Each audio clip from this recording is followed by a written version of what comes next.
बीवी दा ज़हनी तवाज़ुन खराब है या बच्चे दा खराब? बच्चे दा भी खराब है ते मकान जड़ा वो किराए दा है या मतलब आपने? किराए दा। अच्छा, ये हमारे शाद अंकल हैं, इनकी वाइफ को जो है वो मेंटली प्रॉब्लम है। बच्चे हैं, इनके 3 बेटियां हैं, 2 बेटे हैं, छोटे हैं बच्चे। किराए का घर है, वो पापड़ बेच के अपने बच्चों का, अपनी बीवी का पेट पाल रहे हैं, खाना खुद बनाते हैं अपने बच्चों का।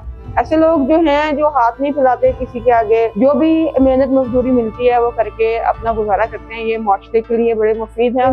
को ये तासुर देना कि ये हमारे जो है अपने हैं, प्यारे हैं, ये बहुत जरूरी है। शऊरी सिलसिले में जो है लम्हा का लम्हा ऐसे लोगों के साथ कोशिश करता है साथ निभाने का, तो बहुत बड़ी जिम्मेदारी है जी, बड़ी हिम्मत चाहिए इसके लिए। बेशक ये आपके साथ के बगैर जो है वो बिल्कुल नामुमकिन है। यही अपील है, दरख्वास्त है कि ऐसे लोगों को तनहा न छोड़े। उनके बच्चों की तालीम का भी देखना है ताकि कल को वो बच्चे तालीम हासिल करके माशरे का जो है अपनी एक शहरी बन सकें। शुक्रिया।